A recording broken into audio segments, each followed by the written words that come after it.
tete ni nyina no eye IMF conditionality omode ama ban say o increase taxes na say importers no so de omokrata ababonten say hwe na NDC amanyoko no omankoje antum omonim say ban ne de eden ya ne nkrofo be pene so na baabi a me yi kirewei eye tema habo containers na ye empty containers mawu tema habo sa bia hoda ho hwe nyina no ye bia kaba this time containers ayema be abua faso aso me no ka say containers ni nyina da ba kokra wo hwe ahunu why ye empty because ejadi fo no do na se o muntumi e mo de niam ne ba o muntumi nyi eti obu on ma ehio yi a obetuma yi ebia 50 containers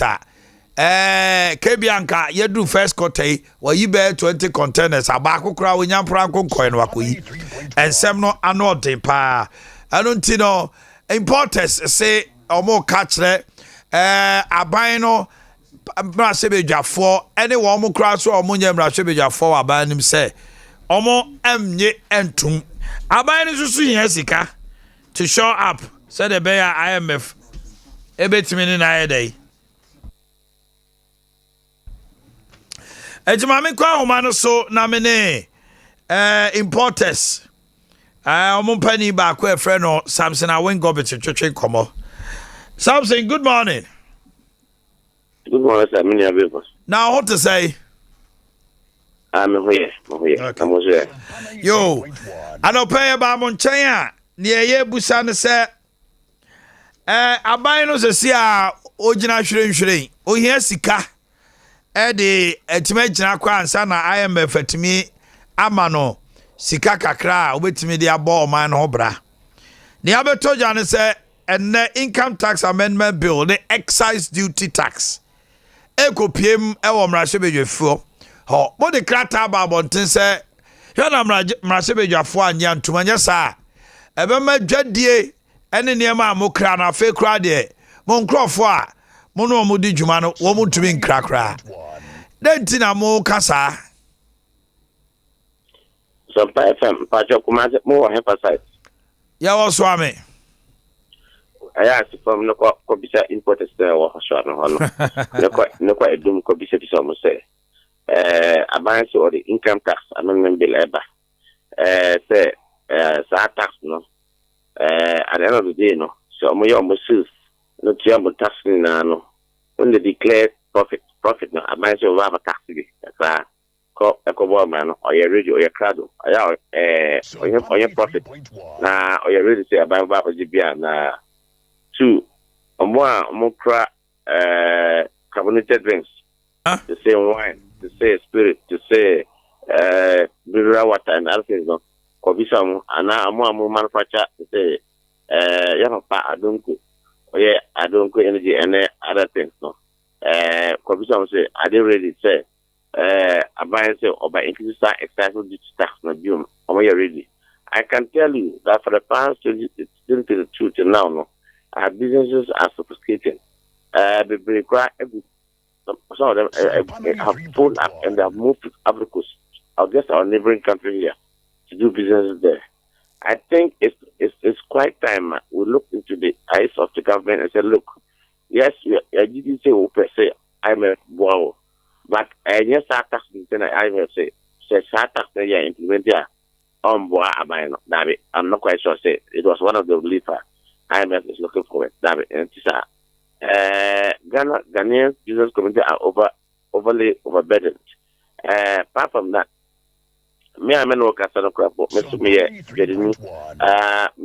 should come back same market okono. What you say? We catch you on Saturday, and ya to some party and some pipe or not mama wana. Yam peja mo ebi abetum. What you say? Ye yan tumu. Aha.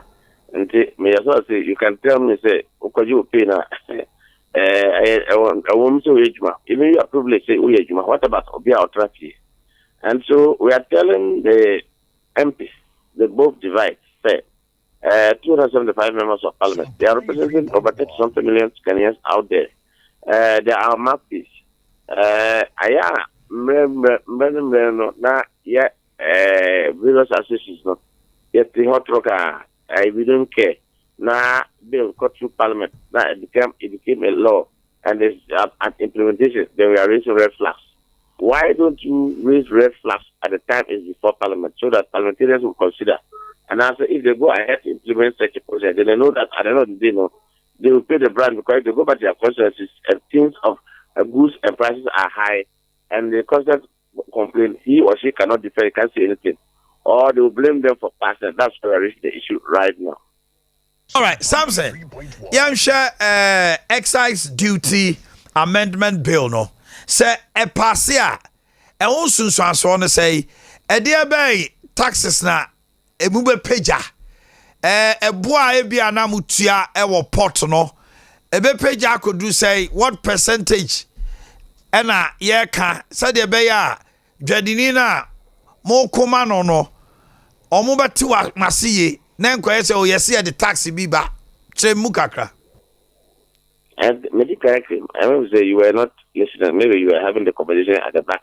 I was really listening, but percentage-wise. Remember what I said, say, or and I make example like I don't go energy, say a carbonated drinks, and I'm more. I'm manufacture both, and only importers, you. Say, Mama, Akabri, Guinness Ghana, say Coca-Cola, Amuno, Special Eyes, Bell Eyes. Special mineral water, bell water, and other things. All those commodities, whether imported or production, it's income excessive duty tax amendment about affect them. Say, when you go for about your import bill, and say 20% or so, or 10%, then you pay another 5% on the excessive duty. So they want to up it, I think, to 10% or so. Or it's 10% and they want to up it to 20%, like something like that. Yeah, I have to cross check again to know the rate at which the bill before Parliament want to do. But they have to up the current rate, and we are saying that they are already overburdened. What they are saying, and so anybody who produces any carbonated drinks, be it mineral water, be it spirit wine, whiskey, beer, whatever that's called them, are all going to be affected. What it means is that to see I mean some part of some Kumasi who got mineral bottle of water, you know how much it is. If that bill comes to pass to be in the law and to be implemented by Jerry, what it means is that those prices of goods will go up. Now we look at the cost of doing business in this country. At the point at this time, it's not the best. Cost of borrowing is not the best. Inflation, even though it's coming to 52, is still not the best. And so I can tell you, if government wants you to reach such a taxes at the moment, it will continue to be cripple or to cripple for and both manufacturers and more cracks and labor. All right. It's going to increase their cost of production or their cost of doing business. For them, but the hands, they will not absorb it. They will have to pass it on to other consumers. And so we also know that consumers also having a purchasing power problem. So Ghana for we can't continue increasing the price in the name of tax. No. I won't go bet. Medal Siano pay. I was here. I won't go bet. Cat in the mammy. Now, me bomber then send Kameko Swami magazine. Na many penny back to chinkomo. Na sem nyina ko we say na otumi afe otumi containers 100 last year we 4 I was there 100 containers afe the phone otumi last year otumi 4 tena na adwuma na egu anu na we see the egu ana egu now say otumi 20 cry egu then why you 4 because Adea ni nyina say you cannot dispute the fact say aban here sika I was a port ho otumi agi sika e de ebu mine no but I say yabo abra usun bi no eno so ma nipa no na be mu bu na da bi na say container 100 ebia baako bia no tua 40,000. Sure. Now sa container 100 no e was so tua ebia baako bia 1 billion and I say 800 million. Se 10 no year. Obetime yi 5. Otase. It's 100 no. And a dollar no so be ka ye ko September October dollar is a pija ye no. Now only containers 4 sika. Odi betua baako ka. Oh, ejadi for the do maybe na Ghana for ye ni kogu omo so sa so omo pe emfaso titiri dia. Wonti omase o. When you go to the port, no who dey koso. When your agents be class ade ye omo kokra ne ma no. Ya papa no bi ho no ma. Paper na wo de kire na nani wo hunu he. Ninim dia wo yisa ne ma ni mu wo fom. Enti akosia ne me agent mi gi akosia di. O say o calculate bibia no container na metua 800. Na me sika to account mama no. Na ono no any customs ni bia wo temahabo ana takrade habo aye kanana. No makotua 400. Na the stamp so no wage ne share nti wasa the stamp asisu say matua 800 no. Aye nkrata ni nyina o. Me bedu kubase a na custom fo age. Omo se o niam na wo se otua 800. Ade na watua 4. Oh, matua 800 omo se 400 na sha. Me wa stamp so e ma me kwan ma me yi niam no. Etim so.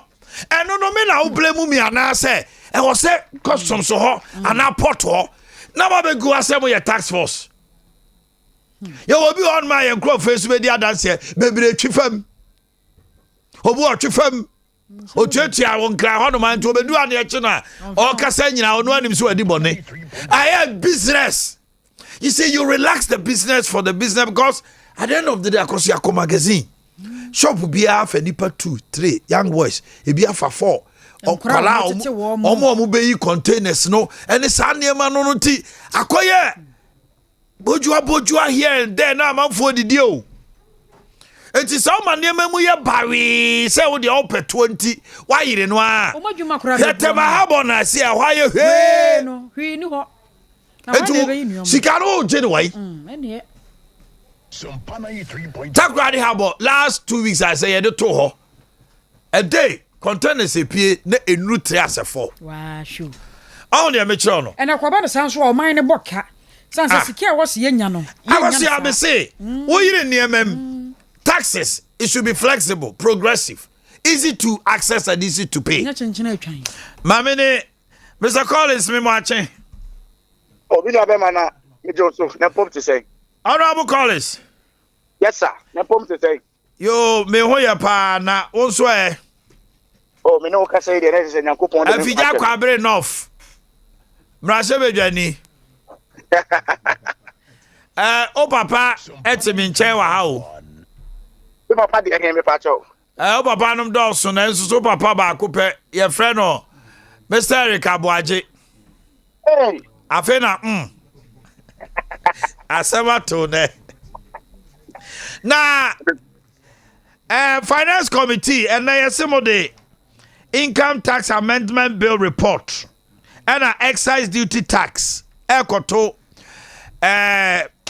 plenary na ma gbobo ho enkrofo a wo mo ye importers say mo de sa excise duty bill ni bana mo passe edi aye wo mo 93.1. amema je say adwadifo kra timi fa ne ma because apeja ne ma mu bebre wadaroma uti hobi na mo hye emrei kire mu kakra well me me na wase pa na me na me papa se. Etia no so pa. Na no kre.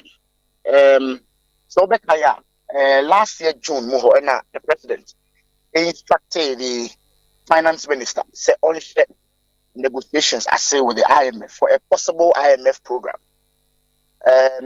Announcement ni be we no be 1 week later and the IMF officials never room ha.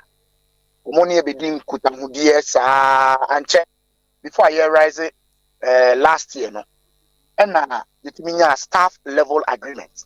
Na staff level agreement ni members are IMF for omo bag Ghana ebe share yen komodi enyo mo didi any program we yere to omo anim no nti ase by at that particular point but the staff level agreement now there was some indicators be say as Omanhene no yetimi fulfill and sana yetimi progress to the board level. One of that program was the debt exchange program because from the share yen kata mu na potoka se beka say your debt was not sustainable. Let's say o revenue awunya now compare with your expenditure na say wo bono a na emu aye den kakra nti say wo ne omo awudi omo ka no etna se edi nkomo enu nti na yesa ase what we call the domestic debt exchange program. Nyamiadom domestic debt exchange program there ye wie enesa ama say the onim no almost 80 something plus and editum. So it was very, very successful. You know, say the finance minister China or negotiating with China said your external debt component, and also your baby atumamaye. That's all indications say Paris Club for China for no. There's an indication say a very positive. The next thing was the revenue bills. It's say now your budget structure now. Now there were two major problems. One was that now your expenditure was low. The second one was that your revenue what a percentage of your GDP we are one of the lowest within the sub region. If you say a coin this one, you making raise the your revenue. It's some revenue. You have just 1 minute remaining. Area budget These revenue bills nearby. You the home committee level. Na at the time I they call plenary na strategically na say you trinken so kakra. You didn't come equally with my colleagues and sana ye diaba. And Tia Menyani say discussion that could be park. Nene Nyami Adumwan ye the bills by parliament. Now and then your three main jobs. One is the ministerial nominees of mobile, and the Supreme Court judges Boakye. You know actually Ayan Yomantum, and the revenue bills. Now let's come to the revenue bills. There are three major revenue bills at Abia and one is the income tax amendment bill. Income tax, hope say it will yield a total of 1.2 billion. Okay, we'll get the minister back quickly now. Sadin come on because I was say the understanding of what the bill entails. Now, so there is another civil society organization. Omo edin mebobachemo. Vision for Alternative Development, Ghana NCD Alliance, Tax Advocacy Network for Health Promotion, Community Health Support Team, JC Youth Initiative, and Revenue Mobilization Africa. What must to say? Woman the Japan Ministry of Finance, taking bold steps. On the budget statement, we say the excise duty bill no equamo passy. Almost Ghana Hanoma. Sa amendment way basoper. Ebe vete tobacco, alcohol and sugar related diseases e Ghana ha. Any wo. Because beverages ni bebre preservatives ni niyama egum no Ghana for omo krasa niyama we ba in the name of beverages na yama omo taxes rebate binum ni Adea ma omo kofa niyama ni begu Ghana hanomo e de yen Ghana your foreign exchange kakra ye nya no sako ekofa ba Ghana for kraso consumer and consume ni nyina na neighboring countries na be turn for sako turn abodin nyamfaso enti omo fi say excise duty ni banama beverage baako boy den na ne to den a Ghana for ebenum anka ye benum watermelon ye benum ayi friend say ye be blend kwadu ni ade ni anum eno na hodin wo organic anya saa ye nkoyanim se beko Mr. Mamma me honorable quickly back na commoner on edi no ono no finance committee nti ensema wo mu ho no onim hu bi said be ya din commoner ayetime de ne ye na me kai mo se dimpa for so ha ye no be twe commo senior atnase ye be din commo honorable aduma ko me mo akwaba I'm a Josumi Abema. Aha, Tina, ya shall say if revenue bills no. Yeah, starting with the excise duty no. Okay, so there are 3 major bills. The income tax amendment bill. That's right. And no, you hope say you be making in 1.2 billion Ghana cedis. Now, income tax no say what you pay. Depending on pay level, no, a tax is there with you. And no, this tax is a progressive tax. Basically, no, the more you earn, the more you pay. However, this one say abiding say Omanhene why a no. Obi bia or a minimum wage bia no or no on will not be affected. It's one would a basic minimum wage level, no. You are not affected by this particular income tax. New amendment, no. The second one now I say Bebe Kakaba Hono, the excise duty amendment bill. Okay. And no, Abia is expecting to rake in 400 million Ghana cedis. And then the estimation of the other. Now, I don't know. It is going to bring 2 major things in production. One is a 20% tax on e-smoking. E-smoking here, and I say shisha, Adea, any other e-smoking devices. I want to say, Kofobi Kuteri, or and a could add a pipe visa. Abia is going to impose a 20% tax on that. Now, no, the distinction applies to the extent say. Even the Ghana Medical Association they've been calling for this for a very long time. And their point is that pay the generation now urban. We are making it more difficult for you to smoke. That is number one. Number two, no, it is introducing what we call 30% tax on imported fruit juices. Now, a woman I mean say, importers no, any problem to with it. Now the point is that I buy a friend 1G 1F. I never know can say a config juice.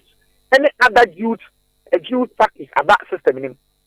Now it will be unwise on the part of government to take the promoting 1B 1F, which includes the production of fruit juices, but giving tax incentives to importers or the same product outside Abia.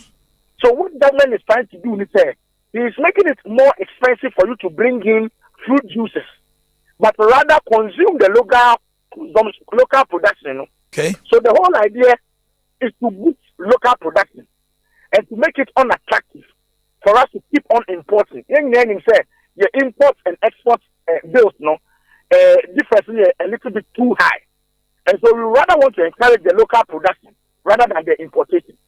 These are the 2 major things that which is coming into that. I understand, say, no more importers or the we have a challenge. But we have to come to a point where we have to find a way of helping our indigenous industries. Okay. All right. I think it is clear. All right. Mami na mongo di juma na ene ministers number matum.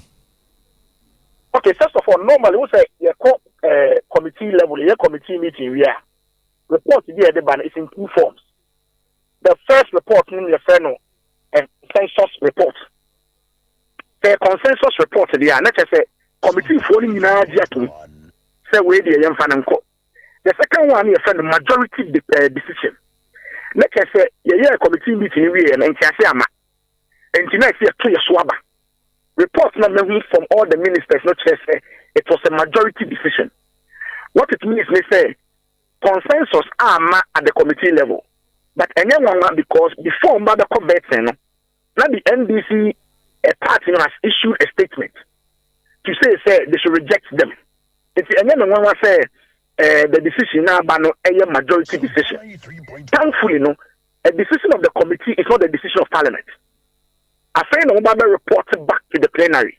It's a report because a majority decision, we are sure that debate debate is na say yebo obiamu edin na say yin tomorrow yebeto aba but I'm confident say based on interaction we are behind the scenes and then nyame adema yeto aba kora no we shall be victorious and am to aba kora na mbedi nkunim we yebo mpa kora say abato no emma so yebo mpa say even at the plenary you between voice vote etimi acclare omu nyina but Ankobane Fakwana says to Aba, the majority side, we are prepared to stay as late as it will be, to ensure that your colleagues never could. Because Omoko Vetsen, maybe. And I think that they all distinguish themselves very creditably at the veteran. At the next 10 years, Supreme Court, also Supreme Court judges, so a cameo actually. Almost so, and you take it or vote in Parliament. The consensus of Ahmadiyya, you take your vote. It's a very packed day today. It's a packed day, and we can only wish you well. All the best. Okay. Doctor, now what to say? Dimpa Natural Health Clinic, Hospital. What do you say? Ye di na etie and Sompa Odeba. So we see all sato to enko. Enya Doctor Kajaso Mienko. That's minia. My baby I obeti Dimpa Natural Health Clinic. You know just say ye di stomach ulcer ene niema aye related enho enkomo. Eno nti ye baby ano a ye bo modern say e be mo hu say de obeti anasa wo ye tester de be ma wo biara say a peptic ulcer, gastric, duodenal ulcer, GERD, acid reflux, and I say test say gastritis, and I say H. pylori, and a positive. Baby, and namo a baby no, share Dimpa Natural Health Clinic, you kumase dichemso. Na your bota say many parties say stomach ulcer, so you to me my free ho. Ye tosu mi no ye no de ye heda afa no kwa na asi na so se no ne edi ho dwuma eno nti no ne ka ho asem eno na enya ho nsu ehunu ena ya pa ho nimde ena ye ho enupa ye obo foreign and local herbs a ye de ye ho adwuma eno nti ho abasobon so na yenya just last year na ansa na obenya bibi ho abasobon no na kire se wodi ho akotene ye eno nti ya ye ho adwuma na egusu ye a nipa bebere nso so ebo ya baso na eno mpo ho abasobon no dooso no ena ma ye adwen say let's give it a specialized area say no na ye ho adwuma because baby our ho den won e say o ma uniema nyina o committee resources ekoho na wotimi ye na ye ne ye eno nti se wo oman mu ana wo amano ne baby a na se in fact this week ya hwe ma me panimu bi wo de ne de na akwa buruchire nyina aba ense sign de ye nsam na asha ase se esesa e onipa bebre a di mpafo ahwe wo mo last week na me ka se soja ni bi a nam stomach ulcer anti na so occur retirement by force ye ho na eba be try papa bi oba o se ne ulcer treatment e wetimi asi abrosan but ye nsam na eba be try eno nti de okọ hospital de be ka chiro bi efa stomach ulcer ho bia no hwedi mpafo akira kwan e wo Kumasi dichemso sadie nipa ne bi wo a ohunu say stomach ulcer ana say ne related challenges ne bi ntina me ba bia ne ja abotre bo eno ma ebetumi ayewo obu wo a wonti bibia wo ne yafunu mu onti bibia wo ne bo na enso so ohun say na chi na ya na yakese te sadie bibia si na wo de akosha accident bi emre bi bai last week minua bako Italy yeah Rasbo minim dakra until ukasa wie yeah and or send a message say niti yeah edwano sa minim so frɛ wo dia what the bionyam frɛ I think say some so na be refi am some man send the number or see niti edwano sa for many years oneme kasa kra Thursday no say wakɔ hospital for scan and niema bi omeka say omo hu hwɛ but otie wuwie ye no yeah o say o wa na yam timi kano na ejai atiko na atiko but otie wuwie no say me timi na me wi am do number na be ma no yeah because o Italy o yeah wa ko ye was scan bi any one team ye nyeye yeah but otie dimpa no papa yem say me yade and I think say symptoms no yeah sisu dua pa because nipa bebre na obi han ma o down na yeah office ebia bibi nanso ebia na obi han ma odidi a entimi nyam saa de na ya papa indigestion ahometesem papa eno nti ma mensan si symptoms so bio ye wo stomach pains obi o anane de ende wote ya no wo ne yam obi o ha chest pains ne bo no wote se eya ne ya dendenden obi de no wote no ne minimum nko a eya ne minimum no hu se bibi ase bibi hye ho ase bibi esophagus yes na cancer esophagitis bibi asi wo ne minimum honom and then obi de no de wote wo na chi obi de ye amanutipaye era na menu ka se obeye CT scan obeye MRI scan ebia beka se bibia nim because enye damage na wo ho eye bibi na elake e obi e fan oxygenated blood emoja ne oxygen entimi nko otirimu yi a sade atie bia na otirimu ma problem but yere sha afidie mu a ehunu se damage bia wo ho obi o ane de ne se manani su na biri no osore bumu a na okote ahwe obi nso de ye ema ontumi na ana odana na niti 1 2 a na ya asem je se kobo 5 ansa na ni asase se ekum ana obi de ya indigestion ontumi odidi wi a obi dimi de anopa no asa akodi bibia wi ana anopa de no da so bo no nkai ye se aduana na ntimi undigest ana heartburns obi bu ba hye no saa obi nso de ye heart related challenges eno na ye anxiety treaty na okowachi ya wo ya na uti dwawo ye be check o BP excellent as so hu say o problem wa akoma o na akoma no awoso kakra na asa atiko ni nyina ye no ma emwa because also I had the to aso ye eniema ekoso wo also mu no in fact e betumi ama wadwe aye wo say ese obi na attack you spiritually ni ba bebre de akose hunhum nsem say obi na abonidua ebinom akoda ni dua nyina ansa na omo badi mpa ama ya boa won eno nti se wo wenum nyina ra ye numbers ne ye 0245 118434 ye Kumasi dichamso 0245 118434 and 0246 744 akasa wudu dichamso a free number no free say nipa ne bi ho ba na wa yira akodi clinic foforo na afi o nipa na mi hu no enye we ya o frɛ ne a e be direct o kama ama waba ade ba akwa me pese me ka ho asem pa so bi o ye emfa on age because stomach cancer I say Adea potie de ba no emfa on se me de mididi kama obi se me de mididi ye ntimi hu de nti a wo ka se me o stomach cancer just say afidie na betumi determine enti sa wo de no wote no yam de ncha no wate ho ase but the onti won yam no oje ne ho achinye fi se wo hunu de nti a wo ka se o stomach cancer eno na just other symptoms no te say wachi uti untumi na wani su bru eno na be ma ye ka na adwere be baso kakra na ebia wate ase but so wo yam nya wo ya no kwasam ne sa wo ko hospital a onka de be ma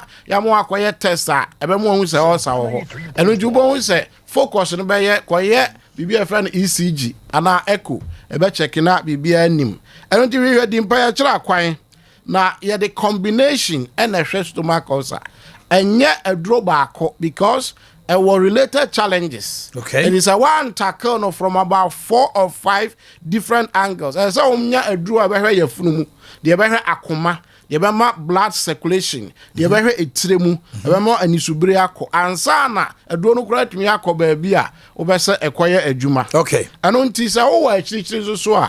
Yeah, a bet to me a tio na yama package. Said a macan was na etumia boama and some dri numbers nesakuya. The Supernatural Health Clinic ye wo Kumasi dichamso between airport and Menchia ye nikro from kwano so nemu ye wo Menchia road old health insurance old health insurance building no Willas Towers abrosan hwedan no mu ti wo ban a na wa frɛ 0245 1184 34 0245 1184 84 34 34. and now say 0246 0246 744 744 744 744 0246 0246 744 744 744 744. Yeah, me di twa to ene say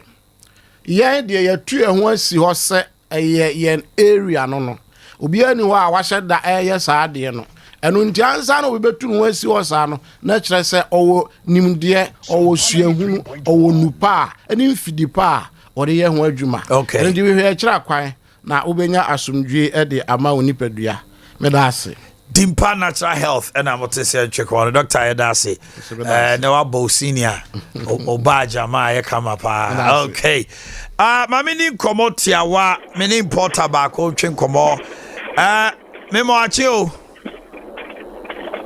hello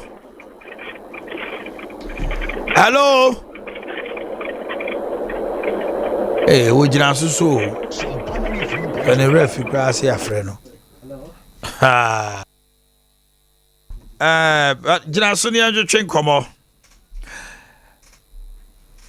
opani mi mo ache hello opani what to say Nyakopa Dawroma na pacho mo so yo we obi a wo kra ne ma ewo amano ne ba na me busa say Moses esia pot no sika na ye gemo na ye den ama muntumi nkra ne ma no sa na tie ukiremu ye ma ntie yo opani no kure me kra steppers use pass and a ba mai mu na they say no just obi antimu nkra ne ma yan crofo e kra ne ma no almost 80% intimu nkra ne ma say if you say exchange rate no akosoro say the dollar rate ne the friend say see the no pray no euro na the edge man akosoro say do tie ye chia wo port enya asem ketwa enu nyina echi no wasa yi uniama watwa sa duty ni nyina wo ba no task force wo ye wo task force wo the friend say uko utru bunsu junction ye wo custom barrier ho utru amangwa se custom barrier ho wosa ba ba bia na to book tunu wa ye sa wa task force ya regional task force wosa ba wani me sa wo national task force aka se so de omusi titia harasia no ama ye ntum nkan ye ma biem but Adea ba ko a me pese se bi nyina fe bibi efrima na fe be ajure aban ne twene ho se in Ghana no your transport system aduane o nipo yenyo your transport ya that transport system wo se ye ni railway system bia di nuane fe kura Africa anase ya se nipa no ni nyina transport system ya transport system no so no ni nyina enam duty what trucks and the cars sunti no omo yentimo mfa na me ton trucks yentimo mfa mabiem enti enu nyina achi no aba service ya de bayan akakra na ewo no ya de everything ya de anuma ni mo ya de say very amino ba efa nipa transport BPM enti say aba no ya say too much want ma example niema bi staffers ma na aba man no abama ho kira aba yanhwe ni 1 million and a year more Kuma magazine staffers ya de ba no indirect way no omo di year ma ya first for transport system omo nyina staffers ya de ba na ni nyina so omo nyina so enne ya mfa niema ma omo nyina adwuma abomo abasa region no dia ne besi na me pacho hello sir last year estimation can now crack containers no sign and last year so sign na utimi cry last 2 years me cry almost 30 containers last year me cry only 10 containers this year only 1 container na mbiaba na nyame nko aso ya mpanye fo eno omo ye adwuma mo cry containers e dey cry more than that the point of the say your chairman did say o 100 containers a year as last year o cry only you don't think about last year o cry only 4 containers 3.1 And person for potwa, and why empty. So, and why empty? And once I found watching, no, and then watch there, you hear the cardiac to man, but never do ornaments, bullshit. Because who actually so.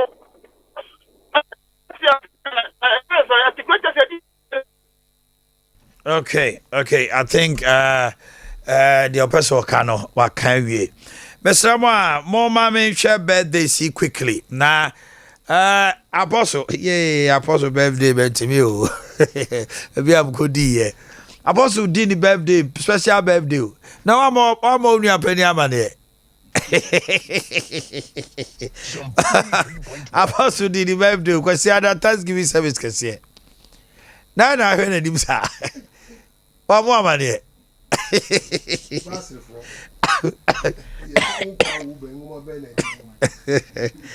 All right.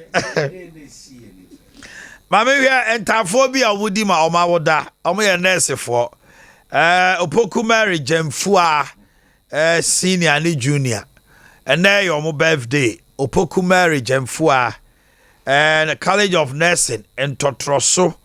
Way free Asumedu Dakwasoa. A honor eba also mo tinkwa and now your birthday. Okay. Let's get to other birthdays. Let's get the other birthdays quickly. DJ Rocky calls your friend Tony. Maybe what's the name? DJ Strong.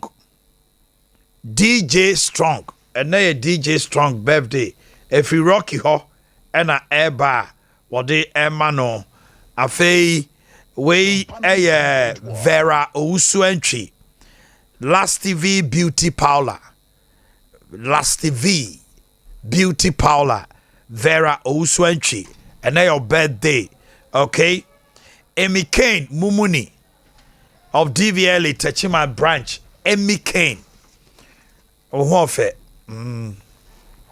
DVLA Techima branch. A honomo and our and your birthday. Happy birthday to you, MBK. And then we have Oba Pahana of Ghana Police Service. Ukno Ene Sompa FM TV Asempenipa Chief Executive Producer Ousu Yirinye Enti Ousu the Hokani Oseyan Kancho so dopa Oba Pahana of Ghana Police Service, your husband, Ousu of Sompa, Asempenipa se o dos from Kon. Afe ASP SK Kwachi. Hey! SK Kwachi. Yeah, Police Commander Pagrodu Division. Commander Kwachi. Oh yeah, guy wati. Hi, Papa we. SCP SK Kwachi. Divisional Police Commander Pagrodo. Oh, happy birthday to you, Commander Kwachi. Oh, you need passe. You're about to enjoy the day to the max. Okay. Afe ACP Kwachi Aka. My lovely baby girl, Valerie Buzia of UK. Hey, hello UK. Valerie Buzia. Your parent Josephine Buzia and your from Paul of UK. Almost all mama Trinkwa. Valerie Buzia. Enjoy the day to the max. Oh, UK ampa. School uniform gradually. I don't know. Okay, my memory. Besides Kabaji, me watching my kwaba. Me Josubru. Now bomb to say. Oba de ni Akye. Alaji Baba Moro so to say. But you know yeah. Bibi Aboko. Okay. Apostle. The birthday man. Now what to say? Adumo hin popo. Happy birthday. Eja uncle. We are so uncle my uncle. What's some deal? Birthday. You the friend. Now what to say? Nyame dum. Bibi Aboko. Nyame ye na famu de ne aka ne atiasefo. politicians no man must be dear honokore. If you say all of us are seeing a good year my and some year my I was saying you have a duty to make sure. That's right. Say That's right. It's a Thursday morning. What do I feel out to her? You can rescan your TV. We are digital. We are live on digital. We have so many decoders and washe digital TV. No one say Oto house kania na abana wo hwe mo am crying Ghana fa na mu nyina mo am UK amutie Valentine a hot digital radio amutie wo UK no anopay abedwafo no penny for atnase. Basically quick one on the excise duties are importers no a company say emwa na emema nema boyden generally, and to be frank, near my support near mano costro, who share the Asian or port ya containers no. I don't do a banner binding yansika. Say ye muana containers no maswa. Unya sika no so soon awode. Nipano go funny man watch charge no waji o duty. So I don't know ya get kind of say. Ne dikai mechia abedafo. Also for utirinkwa. That's Mr. Moro, so kasa minshia wada. Family akaba. Aji baba Moro. Akosi ajuma crew pa. Me na me na eye djuma okemi. Na me na extend auditor. And obe huno. Na Lydia Fashions mama wachi no pay. Ya ba Ghana share so. Yo excise duty and I say taxes in general. Obie ni ho a we are say the most unpopular ministers finance ministers. Obi oje tu bia every bible be pemine bia no bia mpadas Matthew asempa no hana atwaso abedru ne no oman sika nhihye efiri mre tintin nyina yenya obi obesom obi obeka nokore ama amanfo no ate ase aboa yenti na da bia no ye keta so momu aso se onba ko petumi on peso ye beka no asemti no onka mu nokore nkyere ene de bepie empempenso a ye wo mu ene okasa onka mu nokore na tim o kyere se me pese me kyere se ofin ho ewunam na emu nsuo ho de bayi o se ofin ehu nsuo na de no ane nam very good Ghana for isika and I was here to teach you man na ye bede na nya Ghana for isika na teach you man agesi ageto na wa wo bibribe no woni ye baji bibribe free ho sen nhyɛ na tia no enso aban no anase nkofo ma bada de nyina obi epepusu o pese on pese obi free so nti no e kata so mu aso eto pa wo se wo gia e wo mrem ya ye ne beye mfie beye dunum na aduonu ye ba ayi nyina no yenye enforcement ni ho enti aban no kra aban bi ba na ni bre se oba enforce kakra bi pe na manfo de ato no so ye ntoma ho no asan ono so pese o man koso wo di mirika no akoba bi no akoba bosia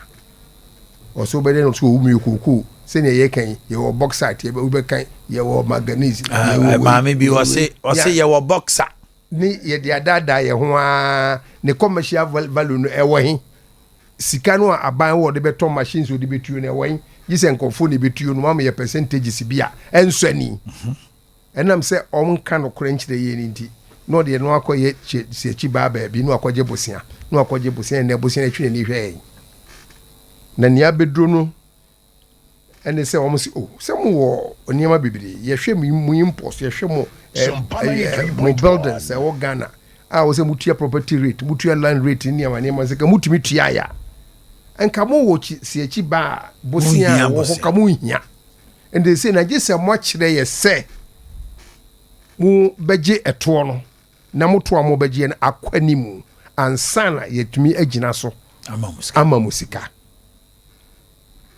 so any yensu ya tra ho ama ekanam ne ye wie entisi ye pebibia tentem so wan fa man tentem so a ye ho kire yen ebia ne se importers kasa we nyina ye foreign 3.1 so ye ko ye di akire nyina no balance afe no e ma ye 2 billion da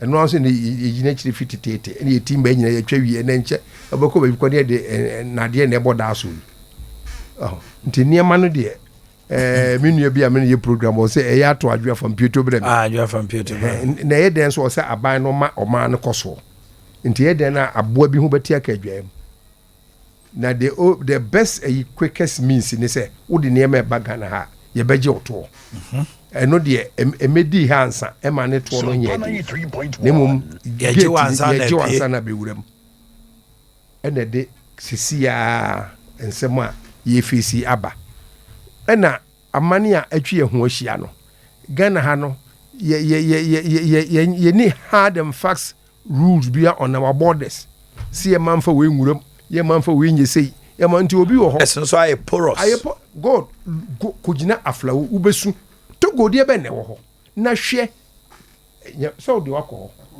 ujin se dakopa Ghana for se ne wura to go koto ne ma ba Sompa 93.1. I don't want to you find for raw first Miss Bra. She buses a free the whole country, a cuckoo borders, a mum coodum, a factory ben a go. Factory be anyhow. And one so macraba, one day or motas, the Omadia tax, na Ghana food, the Mecania Koto, near the Abaha. Ne a Numa was he be or Ghana, yes, I need money and to be an airful, and Tini ho chiri. Near show Yaho Cape. A 24 billion year didi. Me boy. God. Taxes are also mutiano. Ye kase muntia oh. And net national service for a babonting every year. Number by saying. A dear man omudi. Bebre ye dom ko places bia omuni ho ba enum no mu gufako. Wo omunya konya transfer. Ena banso sanete de sika mra e wo hotete no mon konkofo adwadifo ne businesses nkohwe se wo mu diswa ne de red yabobo ya two so no yemu bi enwura na oti o mem na se obi ne kan se the success of every government no is measured by his ability to collect tax or to raise revenue. Yes, to raise revenue se nyina Sompa 93.1. Oman woti kurum na so ohene hye mrase be gisika amanfo ankasa ho na chese yentua se manfo nana wani mi say ye be kofum ye be say ne ye mayi ko school ye hospital ne ade nti eto ade be de esrewa ateso kakra ma ye dia na je so mbe so mutua na Ghana ha ne ye be nyina no yentua nti obi anka ho hwe wo de enforcement ba pe e de asma ba nti ye port ho de o si ehia sika de ye o man na fe yes san fa kwan bi so bo ho ban se ne atogo aban kra ne ma ntam de no ye example ma wa Ghana for kotono sa na Ghana for so de foreign exchange kakra no kra neighboring country for so ebeto e de pressure ba si di ni dollar no so me boa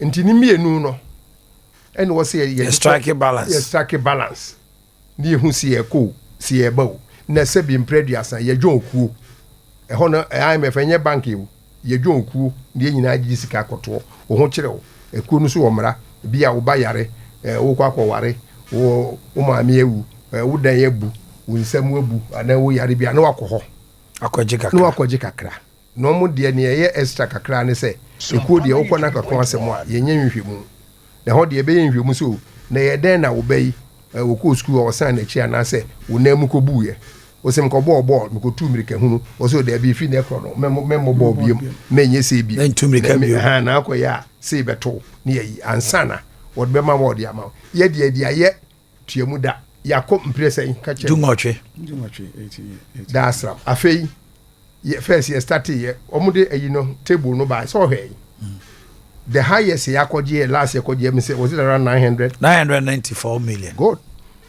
ye kwa bada ye ho abana de aduru say 3 billion 3 billion enti wo mu amiem ne de hokoye ayi tuamu da ene wabe kaka e be ka se 5 billion o ye ba be discount no ne asako nti wo say ye fa kwanuase nyina so ehia tare foforo na obia hwe da nim wo merum ohun se akosi me hwene so mitri hu kwabo se nyina obia you put yourself in the mirror no hu the actual position awo obi kan me ko hwem hafa nti no eniema aba no enye aba ne no wahye da de ba ne abraba yabo efiri tete efiri Kwame Nkrumah time de bia eko bobosia de bia ekoje ayi de bia ene yesisika no yabo bobosia yabo billions ono obi sika okoje no 10 years ni for time na cd to dollar enti ene ono $10 no koje ya 10 cedis ene 12 to $1 tu koje 10 ya 120 enti obo scan kakraka say we buy a car wa bo enso na ni actual value no enti sa enso politician de obe balloon no say the be ya engrofo be hu say wa jisika 500 billion and obusan say in dollar terms Oma yetimu nso no obi a bibia obeka ho asem bia ona no odin on ye to ababa no se ne wo ka no o de say amanfo adwene omo ano ye den ye to ababa enra say na me hwe a program fine over oil by Akye Akye yeah good Akye for ba so beton ye nia ye field ya ye to you omto ye ho omo exploration who say oil ho to beton magana go 1.65 billion something 1.6 billion and that time if MPP for ma ba powerful floor NDC for do omo wom dada no omo wom so mo so sa field no omo hwa ne value no nusa afi ho niam bebre ho nti aban no ento no bo ase ansa no ato obeto awato onto so a on kan krom say enye viable nti onto aban na nto e wo so a e wo ha na nkofo no so I say obi bo onye wo say oyefo opewa ni di kan o de beche wo o ka se wo mpa o de bo akoto kwam ukofo aso afa sa ase de afi ye pe wo say eni ende da hoyi afi de koduru ho no nkofo ni say Adea no kwa omo de cheye omo an ebe to ye koye respiration ni Adea kwa moto an so omo de cheye eye Adea bi e wo say ye ho press conference aba na nkoto to ye etumufu Zeba monto ena wo mo so ankoto manto ena nkofo do ye kan ya muntie de ko de abecho na wo adwuma de say as parliamentarian enti wo adwuma bi a obeye bi a iso rebu obi achi I like the way they went about things to some extent. Long term, why you were Juma? Say, would you what now? Pay Williams as I do. What you find so better? I was said they were to know for. Utu for one two of foot to Nengu, one koto. And I want one was a media show. And he was a boa basso. Say, why you were Juma? Enti sane ma ba ya port ni ade ye kan ye chechi mu nyina obi so ba kudina ka say hey na omo kra ne ma no so omo nye dan ene wi ase nyina obi a limit ni imports se ne obebo ne foreign exchange ho bai no are protecting the local industry and you say one district where ene obi radio station be run commentary on one district to one bibli Enyama oka ho asem for the past 30 years abambe na aba encourage Ghanaian indigenous Ghanaians so omunye sa factories even up to that level okwa discourage nkofo aban enya aban say one district some factories me say enya aban no dia individuals no omo dia is it necessary na me ka say eno nti na ma o ka Ghana ha asem bia na emu no kre no obi so akofa a different na me ka sa wanyina no akofa a different ayibina o ka ho asem ene de ye IMF ye atwa bonten ye gold wo ye kokoo ye niema wo ye de be ye ni hu nti na de ye ni nti bibia nia monyi sika e wo mu krom na sidi de e wa ha ni asemo mo kan enye dollar no mo se enyi o si enyi ye sidi si no a ye fa kwa ni asanyi na agigi ye sidi si no a wo mba be so asene e me ya bobra nti ni mawie Abolo ngochia pa mi te dia Samsung Apostle Mami mra onche yo yebeda oh my god se enden so odi enkwache na odi asudi ato yeso se esese adwene ne esese ye ne ye ne esese ye emo man no ekonanim vise eyoman a ye bo ho brade ye gyankyirima o enti ye brenie ya hwe ne ya nye ne ye a megiri saba kwasem kramfe ho nkyɛ okre Nea ewo mu fa taxation wo Ghana ne say.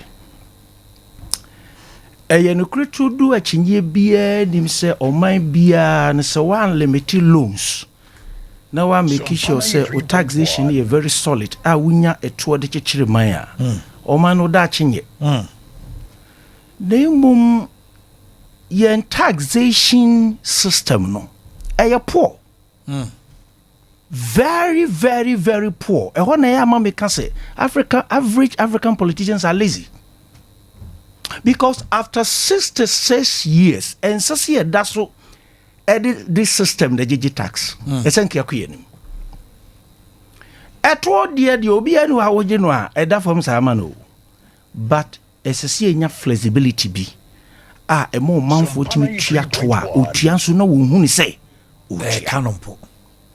Sawuma eto no koye ni tan to na yentimi nyema enkofom so obia de eba fotuo nim but ni pa omo no kokwan so kofa niema eba and ye yiri mu pampin a how that is the problem. Enti ye here good leadership or more vision so ombe ma membu na very practical nye theory na ye hunu kwan ye be fa so a ye be ma eto gie no I flexible.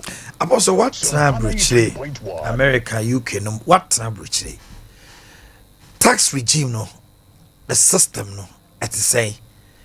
Abroche, Busia, Yakobo, a mamma tour, and a good year. And I ain't Yakobo Busia free or more. Aye. Omo tour geno. Ayan tokwa. A more punishment to say, yet this will be a Bruche. Why evade tax? Meba alaji baba moro house what America baby. Any NDA wo de toton one. Me da sipi obroni o chichire mane a obo modin bia se obia wo ye oman ba ana wo ye timemuni no ebe fa wo hu na wanya sudie sade ne se utumi ye bi ne boy nyina. Okay. Nhihye wo moto no omogie no tisane amehyaase na meka no enye bibia se wutua ni tua no eye dindindin say it is almost impossible se wuntimi ntua omonye ne sa now ya hai so we so obi akofa niema ba niema ni bi wa hwe wo ma me fa car for instance na hwe obi ato car wa America ana auto ni Germany o ti UK wuntimi nto no ko so de ba ha ehun ka no ye bibribe. Now we see called the toy, you're the ship way, any duty a otiana, a chum says he can in. And you know, person to say. Quambi so no, I buy what get toward the end, then so a poor but war. We any sa a bedu baby no, and my tax collectors no fa quambi so extra moquam bonia or mufasun tia taxa, and cock officing by the back tax collectors no, F2. That is exactly what is happening in Ghana taxation. So a bonny and dainty, no, the all just want to submit much now, quantiquine. Bo now, what do you have? What do you have? Now, Miss Wamma Kakra, sir, 1,000 OTR. Tia 300. Na mama some 300. Mama man fatu hobi. Last week ya sorry jumedi ni so no say me ba no. Na road worth na wu. Manhwe. Enti bedru traffic mu wo. Anraga junction na police officer behwe no si ewu. O tina mo si enko police station. Ye tra hwando so wura. Ese sam do court.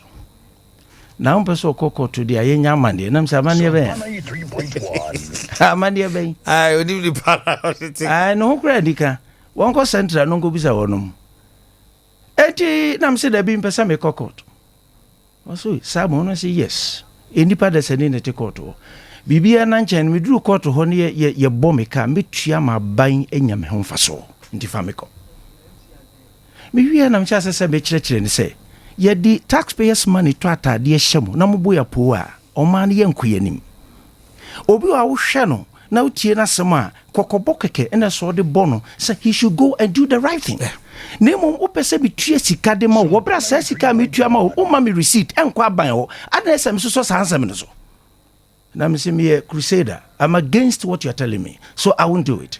Ono ato a hu sa ne nkomodi ndia no so me oto na me frɛ etwa me bibia mom start process na me de koe na me koye de da no a oh enipa sen de betimanya opepa se sa ne ma we ados nye manim enti ma memu no asabi ye de asha man yo fo nsan eni ma ye din ma won sa foto betima ye yiem ye tim de akekere man no wow enti no mesre your taxation nankasa no ese ye overhauling system no nye enu ti na sika abedi timamufo ho no ye hunu kwa na ye befa so ye beji aba ban futuom de akekere man no enu na me amanyofo no ya na ma ha me wo mo no and ha me because with all these technocrats you want brofa kesa ye keka adena just a little tiny country Ghana a tiny country is with all huge resources. It's all about leadership. Yentimi manage.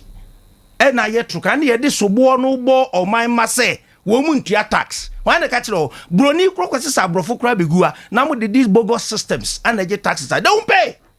That is the truth of the matter. Hwe ye make sure say eto no nkonko ye nia e free abon ne me banko a. Wo chichire eto sika pumping sa to mo nko aso a. Yentimi nyesika. However, at the end of the day, no the near man ba near auto BBS sofa, obia ye be sofa sa. Ne mum se wo kwan papa, ye de tax and a fair tax no so ye gia. Yes, okay. Taxes ya omoji or portology win mo no nyina no. Enye omo netua o. Eye consumer no, and omo de money tua. Eye car owners. Yes, and me kai no. The bed na wo say ye de ma importers no. No, me you should have what important. Me just at the end of the day, no. Yes, yes. At the end of the day, no. I penny. A buy yeso. Yeah. And to say, and your boy thing. That's right. Na me timin twa. Sandy panobeka krano. So offer containers 20. Offer 10 bar. A 2 na obeje ne port no. E swati. Afa we. Ye tosu me nu yen kran so no. And your man be to amanko no so anye ska kofa bia ba no. Onya na mbacho mi bo ne wo mu ne se eba sanso ye nyina ye nkwa eda adwam for instance enema na entime maninti wo fa ka ho ne ma o de dada no na be repair o magazine anka tienie nti wo de wo wagi sika bu man fi se tax no dwina foforo bi a entime nkoto ka mo no ekokum obi so o mu depending ne ma dada wo mu nim so mu ntime nkofa menti ne ya wie wo no mu penti ho ma manfo sa to pentimamento entina de ne yeye me de nya me kan say oman no asuaye a eyeto ho adwuma no system na nye ehi overhauling that's the simple thing. Okay.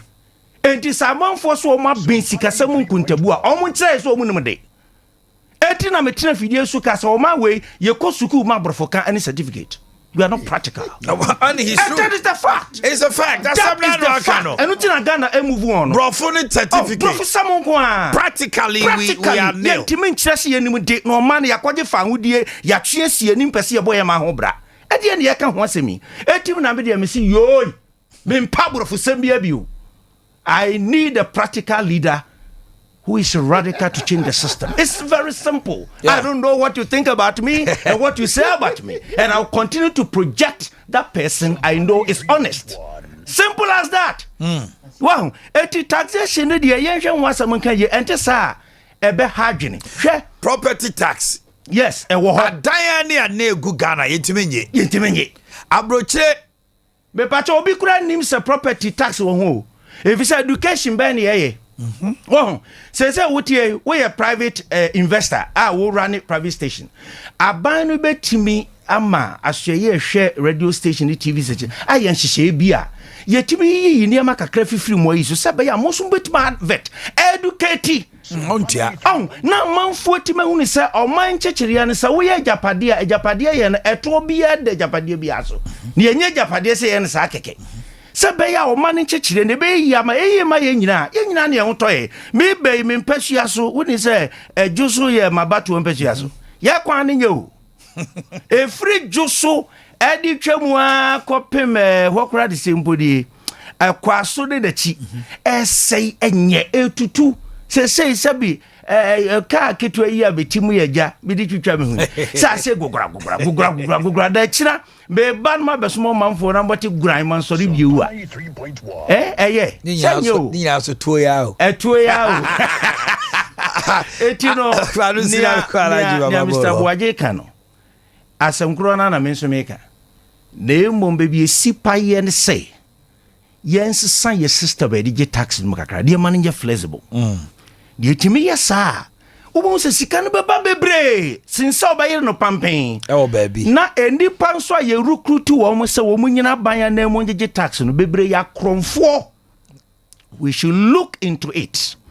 Okay. Now, Ubana Bechechere mine say job for the boys. A party.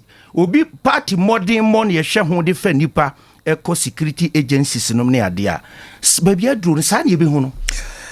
Apostle Namoten in Kano na oba o my Ghana mua na obi ejetwa onyane who say tam said Mr. Boakye kai say Matu asempa no ye atugini na ne ho ahi chese o twabo no ma wa ojo ho ba bia anyi asamba ko a ehu o my Ghana sisia pa ne say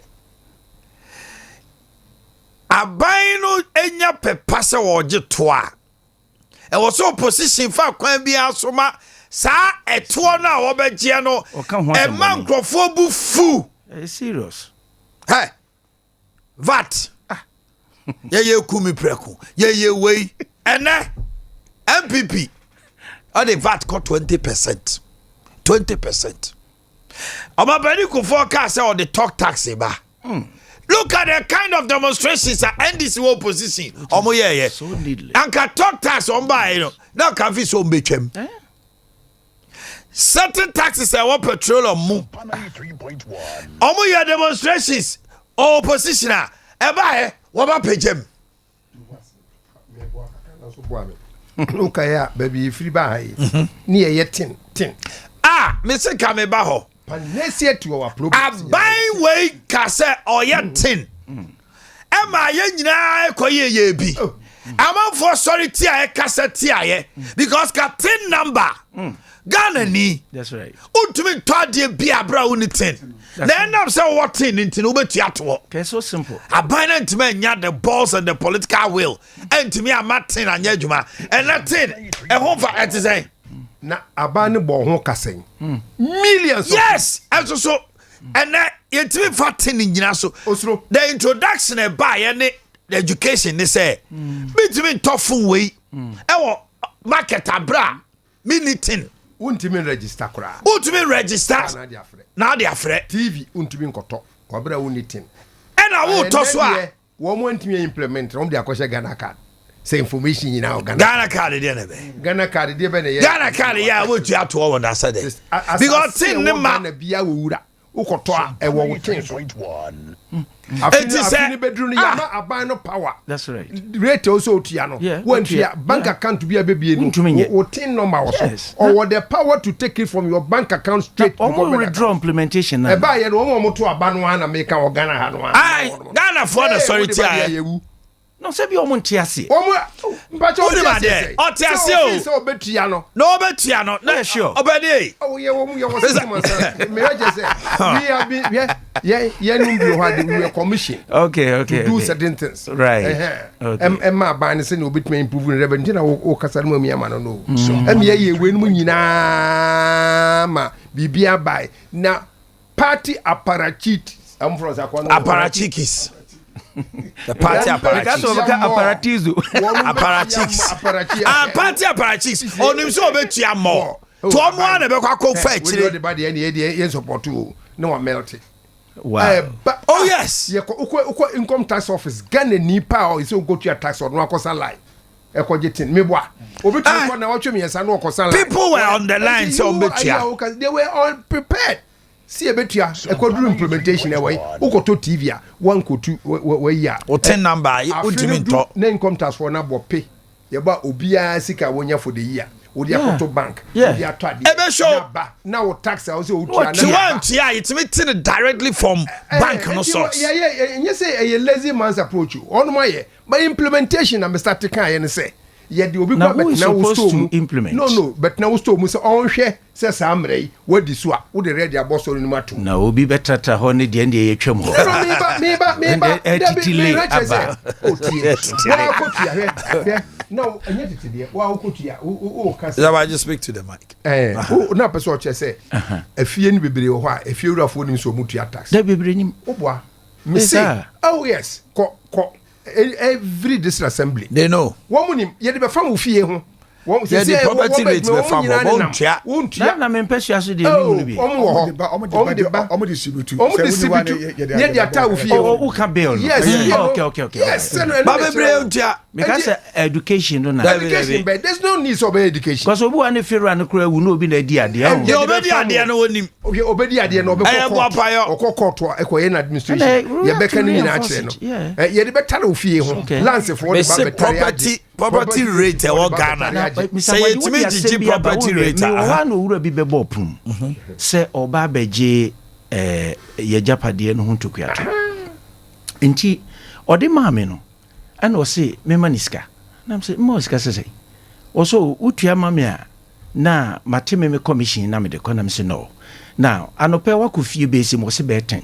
10 no mo tuo se ane se meme de mentua. Ase kire ne se sika ni kura na kronfo kotaka no mo gia ebe na Ghana ban enyiska no no gyina hwe me enti system no so e ko ba be sin ya meka no so enti meje we die another matter se obeje na obebo ne awaje no ho ban we am concentration na so ye kronfo na se wo wa print be da de me de mahu o mo kan de bia bisa na ID waso oni ID oni ese kwaso otua o mo kan wo waso oni ID you have to go there that's right yes o de mawa enye by force otua ma no obetua kwa assembly ho na wo de bill lord ya ma wo no wakotua wa assembly ho na den ye nyai ma ni nyina nko bank ye nyai se institutions kura nko mo gi physical cash gradually we are moving on if you wura for if you wura for no wo mu ni bank account no bi so ho a on say na daje enko san line of banking konkutua ni nyina wo ntia de ye o aban no education no provide ni nyina na implementation and na me ka the implementation turns into political and it destroys everything. How buama kanadimra oba implementation no wa obehunu bibi yo na nkofo kura ko the factory ko bisa ne say nkofo obo ha no motua no kwa mfa so mo koe no hash me ba enu kura no a obegu party unti won kan so obegu party one can say baby ameti madwai mu factory no mo koe no ye nwie factory no was say some gurus no there was something behind na pushing too much too much what the bar mo party no bonu maguase that is the truth. All right mami Alaji Baba Moro Alaji mami tell na me bam cho mo ma etie Alaji Baba Moro chia ahwefo ne atifo na ensema ye kan de so for kan na Mr. Boja kan me ni bibia kan ho bi na de obini say last Saturday ba ha mama ka say Ghana be ya efi Ghana 3.1 nye political party ne be Ghana yi say Ghana for no ye hwene ye Ghana yi say ai so for ka say oso ko police ne agina no wose o manisika yes ordinary court American tisa police ne agina wa buy license registration and insurance wajiria I think Obusa said, do you know why I stopped you? See, the boy say, you failed to indicate. One show trafficator. And so you're moving violation. Sompa Take it in Oshia. Excase o Triama Bino. A waitre. Two Baba Triama Bine. Yeah, tax says education no a very low. People be them say tax go tria abo one ho aban mi nu amba say be police for receipt what I say na ye chewa sport fine what you am police oh who dey me ba ye discuss no parliament be but ye ko say police ni no oje sika no a ode beko public so the public were not ready to give to the police. But the sport fine is not so. Apostle, the sports fine is not supposed to be given to the police. The ticket should be given to you. And now the problem is the system of data. Papa registration. Alaji Moro, the moment a police in the board the machine boy registration. Kano, baby and bia omunim. Eti ya ma week. na wan kotua penalty e ba beto so no wo kra ho puntu ba kotua ba ha trotro driver ye take it manual e betima ba 2 months kra na police for ehunu no masa unze trotro do so pa open kofo a omo ye adwuma wo Kumasi ha trotro for a big chunk pa employees obi en hotua tax ana Kumasi just omo ya ba adwuma just tax no aso omo tua income tax debi e ma car no revenue ono ana o tie no dia ontua ma me ka se me kire yeah discussion no na bebe wi ya na conclusion to me no I say it is not possible for us to change. We can change. We can change. We can change. What you don't say one fa niema no ama na be good table so ho ne betimi hu say anything there no say ma alaji moro alaji twaso o me ma alaji kasa nwe say edin tax obi say yenye tax conscious what I say wonim adekodenti a wo tua tax abroche obi wa so bi say Canada Japan okay afi bia pe so woko America ade the property on wan kon kotua mo property tax na obenya problem na okwa America evasion of tax tantamount to murder 93.1 one tua tax they say the woku nipa I'm telling you so anti the software can Mr. Boakye ni bibia kan ho bi they say ma education no ekọ for mam obi hu say tax a wotua no ewo be ya ade papa ama o man no da bi de ye mp no kina ho say aban wo disika ni nyina disika be ko bia no ye di sika be ko bia no wadi da bi de omo na ma ye ntua no ana me boa look at they say almost ye leaders they are our leaders na uja no wo betuma yemra wo tumi yemra so be TV democracy abai aban na ma ye ntua ba ana we dan ye ntua ba very wrong no be menu ye call Kwadu Yadom rally no say original platform so obi o wa was be the men twaba with the men twaba was me catch them if you don't have anything to do with politics politics has something to do with you that's right exactly what I say so unia amajosem ni bibia amajosem ni wo bibia ko won to no obi tu atwam obi tu ama obi a won pɛ no aba so what I say oh mama edini so for me tie na ibi e wo me phone so kra e fa Canada Japan me Canada Japan mini papa no wow me no bo mi de bia say baba mo ro mini okay on a chain taxi if you are American yes bronze okay yes Clinton Towers between 2000 and 2005 number bronze I mean you see the 85 one ko no okay okay me too so anti sofo Mr. Boakye demo kan nyina no kre asma mo kan nyina na no kre se Ghana fo nyina sesa asa na Ghana jema yi manosi e wo se Ghana fo nyina sesa asa na Ghana ya yeye obi anti meye was it Jeff Kennedy who said, and so my fellow Americans, ask not what America can do for you, but ask what you can do for America. Hallelujah. Patriotism is missing in our fold. The love for the nation. Akraketwa ne mame kasa wode atete ni nyina ye brofo akola ka twi kra no brofo no tia na a teacher for the camera to no so no de abeto TV so ne ye twetwe nkwala no enti our identity as a Ghanaian native is missing. That's right. Enti uko social media they prefer but do maybe so I would so born mo bebre so anyeye our leaders also have failed us in another state.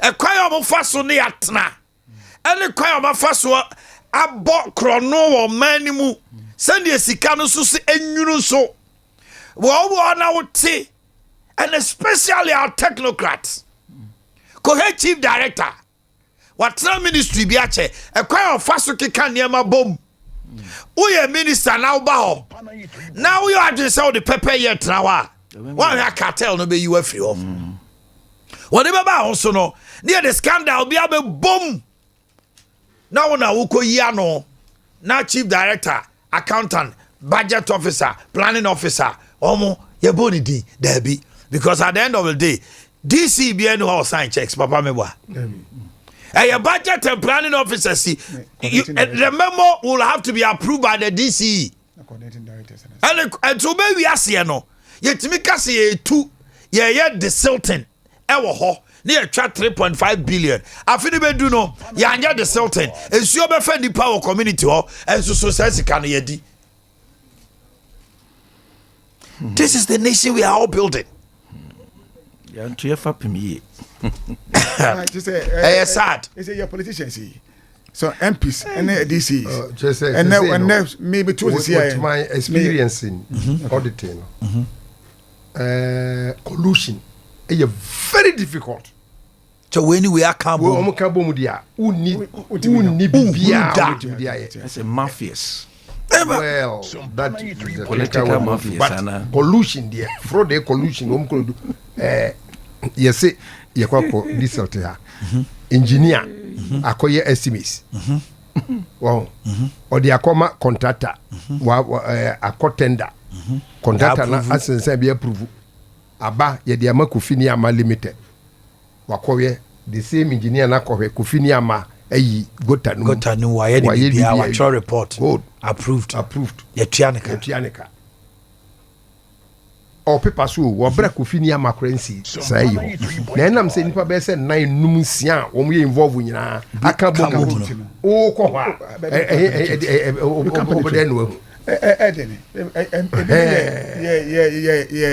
your delegates here can maybe my family no say no man ka say bi okura no na ye press 14 na ukonya sika no kra na untimi fanya japade bia yes oba wodi 9 years oba wodi 9 years na osi abrosan team be yi na ma the age ne particular senior di nyina wa Ghana there were politicians at the age of 18 20 or send ba tema 5 bedroom house about the 20 years any dia system be any how betimi dia check say any dia na ndia but with 10 nanke betimi yes adwan collision okay na I had say collision MPP ye delegates e cry wo me me to see me first youth organizer constituency ha tafo so ame my first vice chairman constituency ha my council of elder MPP for atuaba yi me ma me koy assemblyman me koy submeto chairman and then me council of elder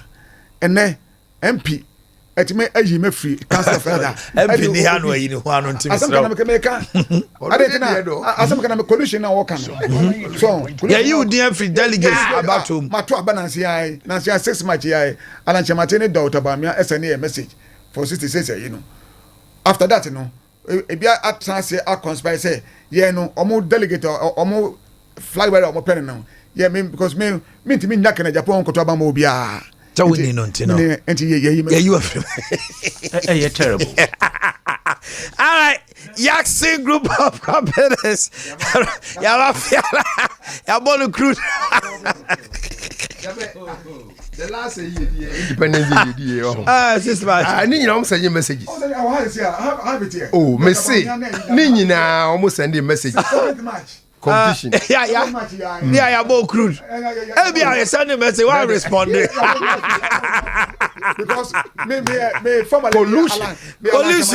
But can Japan party Adea can beat my no. I'm phone in Adea can beat my Yamagana no. Easy. Okay. Yaksin group of companies. Yaksin Herbal Mr. Mo to Adea bra. Ungru di auto abano. Debi baby, I me wo. Can you say me wo very big voice. Yes. Our political party. Mo munim. Yeah. But me better ha. I don't say anything. Oh yes. Oh yes.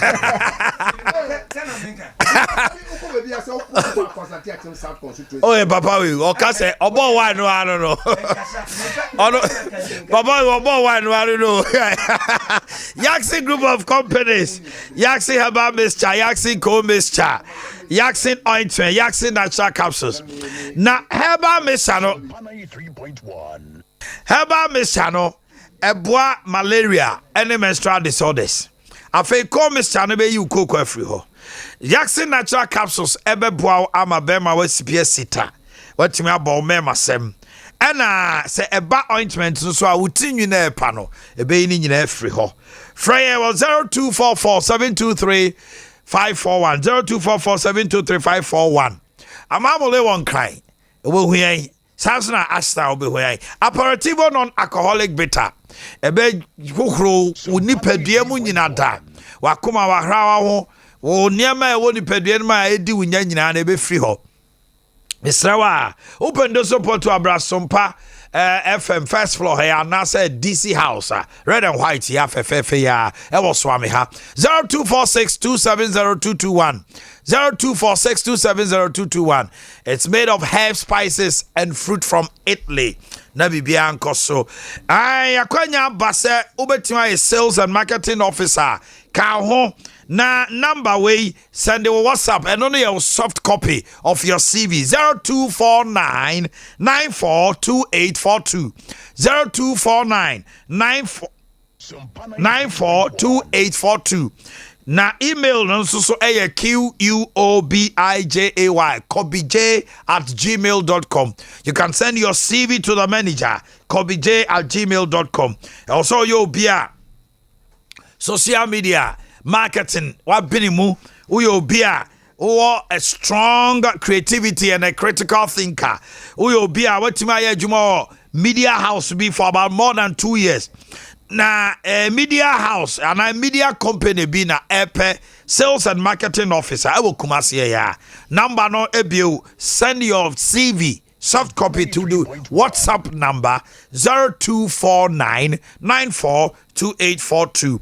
Sankofa spices and yo yede eye pepper hwentia kakadro garlic eye prekeseromni ade ne aya egu kwamu ahwehwehwam na saso di natural ekodwaso enkobusa bibio esan say spices ni bebre enchina sichire preservatives ne chemicals udi awoboche wo hana pressure kosoro na diabetes no sugar no say page die sankofa de yenim sa 3A Herbal Center and did the Cocoa Master Aba 3A Co capsules 3A Co capsules eno na say wunya na wonom niema miensa epamu sisi yade wanya koko sisi afei koko ni tietia auto utumi kra nko ajanan afei woyemu se tim se the be eni se o masa niema we to abra the Cocoa Master 3A Co capsules 0546 107 0546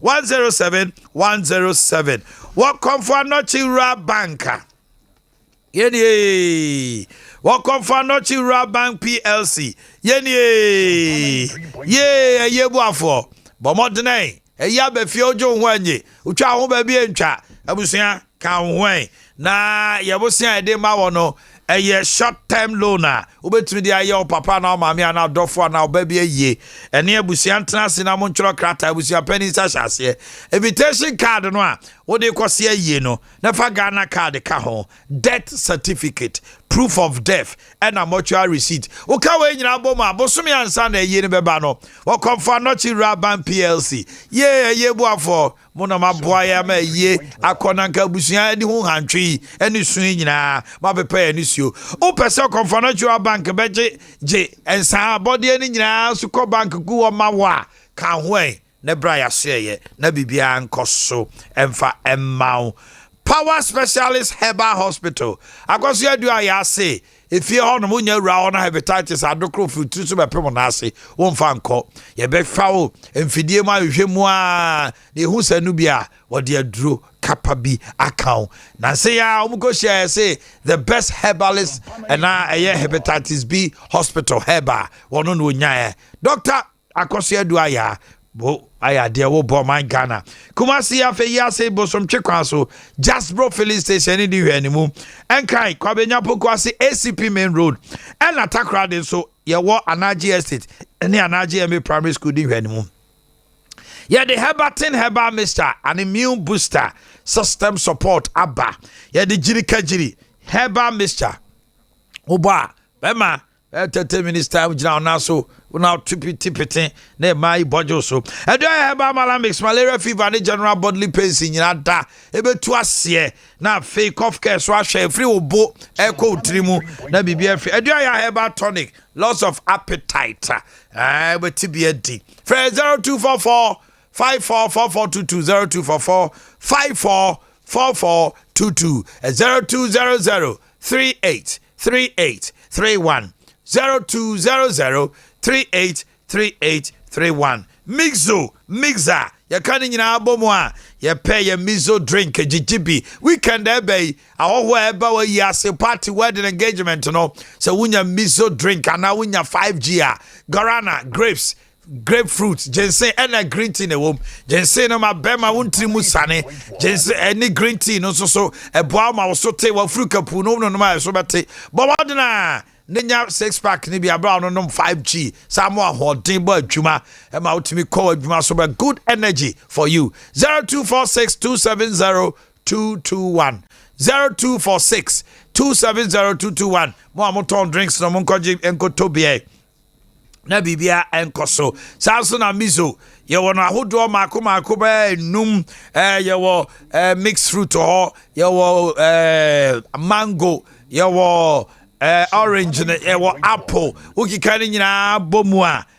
sompa first floor haya onya ba na wakobusa semi pembizo ana Christmas enuani edidi ye enuani edidi Easter Jodi eko na bibia ankoso Mama Esther supermarket ebuakwa Eben Baptist University Abawa supermarket magazine post office Blay Enterprise Asinfosu Habitat big time Winnie Bamankasi Asinfosu ni twifu praso fo nyina amonko ho na afi sister Akye free so ena ever bless ena Frimpoma Enterprise edujama ever bless Frimpoma Enterprise obi eni no mukwa edujama mobenya bi atona bibia so ayede akoso kama Wamo ana so ya sene de dwuma de ba ma memra panifo ho no mo na a quick one yemfa and wrap it up kejetia ya chima me ba ko a onu aduane ya che no sesi a ya bie ho ama wo mo se kejetia papa no na adwuma nso ne wonko ade MD Eja Mr. Dubofo. Adubofo. Abaya pala. Dabi okejiti afo na so wonko na adwuma nso ani. Ansem ni nyina ko wie se kejiti ana ewo ho no. Ne nsem doso. Ene ye ntwa kane mu a. Wo mo wo ho se yetua bo no dodo. Ye permita. Ye se am no kasa energy minister be supply omo oso obre omo 3,000 individual meters.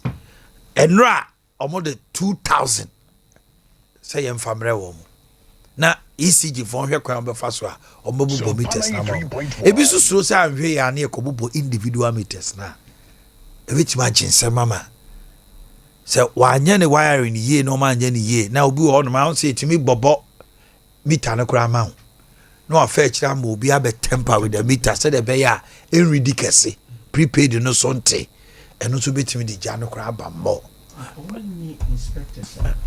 Omni inspectors from time to time, check shops. You see, this goes back to leadership because why ne manage Igana?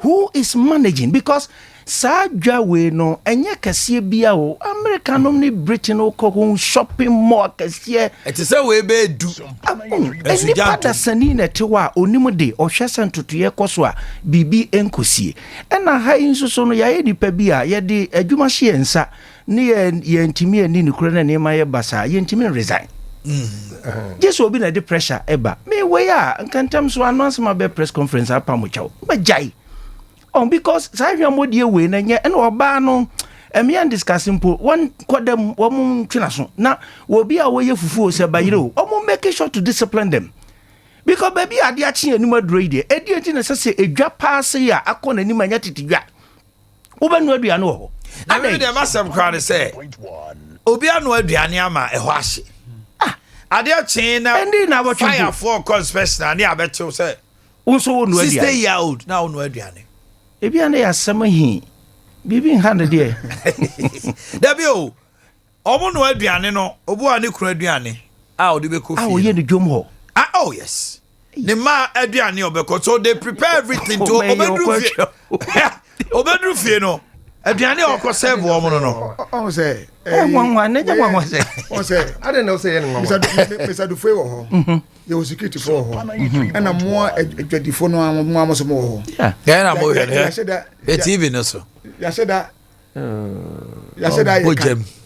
ya canteen wo wa canteen section wo ho aye no aduane wo ho yes awo pa obeka ko tobi ho ede na wo ti benu aduane wo shop mu na mo neighboring shops so mo hwese nipa no so me neighboring shops na one in China e be 5 no mo nyina na aka bom no ono na eno a that's all ukona nipa ba ko no aduane a eye cartel nipa be shops be 6 omagigi scam no wo mo fufuo nyina wo ene na fufuo no say yekoyam etu omo yam kwan no a na omakoyam ana ofufuo no makoyam aba na ukona wia mu asetemu a oh my mamente won kakra pacho mi bo and say pacho ba Mr.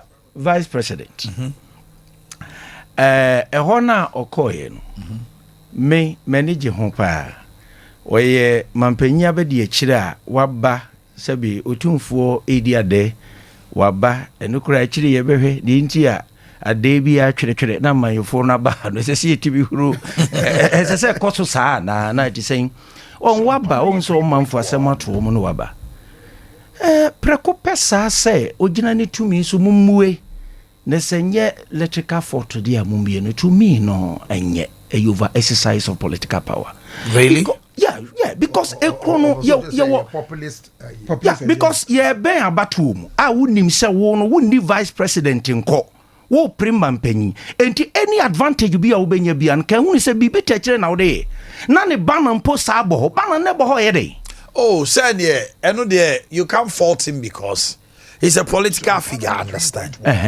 oba kejetia aba inspect the extent of damage all right ninkrofo obu okra onya we honorable kere Japan oba hey there were people from all walks of life omode bana ba ha no onukra onyawe onti akonya so se mampanya na mampanya be de chi ono no ya mampanya be de chi no say hunu say oye a potential candidate to be voted for it in Crawford no so no in as much as for now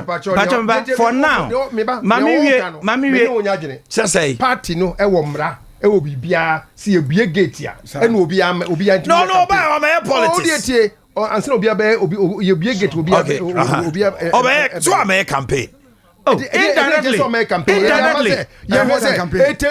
indirectly if you are talking about the 80 MPs I agree with you but say campaigns oh yeah campaign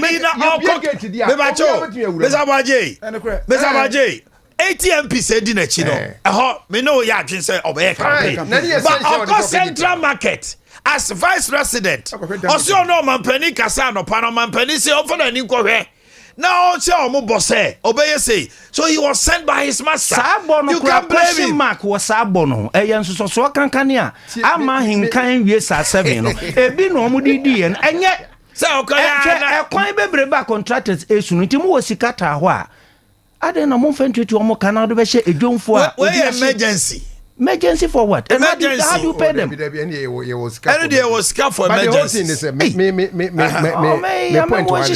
Your hierarchy of administration. That's right. Say no. Me.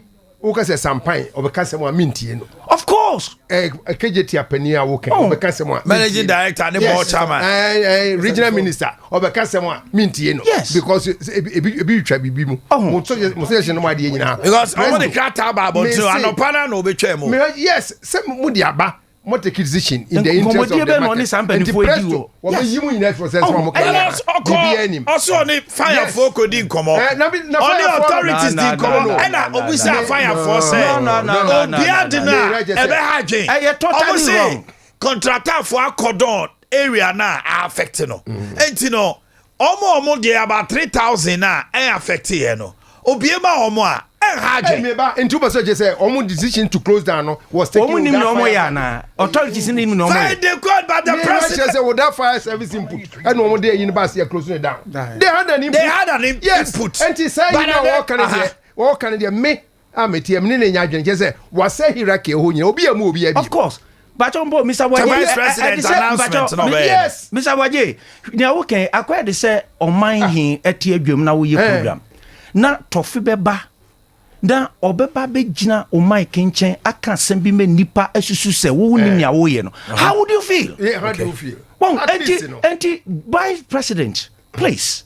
what am I consultation with the board management or the board no kra no this what is happening and not behind the scenes and you allow them to come allow the authorities to come behind the scenes by the senka who the one way in the so after another utie the kasa o se otie wo mo woni mpanifo di nkomo wie no omo se enye electrical fault enye ne de enye who defend say de be kora enye na omunim se enye electrical fault I be a panifo no to decision no it was unpopular with the people if really it's not a populist idea no senka or the woman so after consultations with the board that's right you know you feel say that's right the leadership will open it for advice and once can any hono but he said say obebusa wo mu wie no e bia panifo esu no obusa wo no panifo no omo de ba bonten no omo nyine ho please take this thing off take it off we interview no fire you know panyin no any omo e kasa ye no utimu say omo feel so bad Omanhene kasa say yenya abotre by the close of day no till by the close of day na contractor for mo report to manwie etika contractor na memo ma hu say omumie na china and say but no partner of a vice president should be what are you telling and you can say and say Abia no so call no all right mami kwa ho ba no so who is defending the routine check but join us on the line the number is 0551 931 is our job defending the indefensible hello good morning yeah good morning me ba cho hwan nie I'll send a pretty Juma. My intimate pay. Yo, my meaning. I've done so and mamma. You do the Amonti and then some of my number. The first thing, every minister now will come and see this woman. My mother can't tell you. Someone in Yano, Yakupo Islam, made my son. Hello, good morning. I'm part of because free quarter for it. Okay, mami ti ano pay. Some support can on the France. He said, "My no passes from Magina." Scanner for bank. The put the new 70 years. If this anything in more manner. And Kosono. What do you say? In kind of way. What is a man of car? What is will become? Well, or can you finish? Well, we discuss Adea, $100. Go for $7, you pay anything. It is a total as a command. This and the urban immunity to food. So, can you pierce can you hear? So, what I say? One that the year could be 200 million. The 20 million is going to be talk about. And then if you see this, could share the bank and then come back over the okay. Hello, good morning. Hello, good morning. Me ba cho hwan nie? Me pa cho ye frame chum, me ka se free kubi. Chum kasa. Me pa cho se dem penifo ne ye bo ma ba so pa ene nsema wo moka. Na Ghana ha no ene ma bi ho no ma e koso a hwe ya police fo kura yi gina kwan so. Tax fisika e fa wo mo nsem kura kono. Eno kura yi timi de kire wo man. Police fo gina belia sika e nyino wo Ghana ha no mi no. Hello,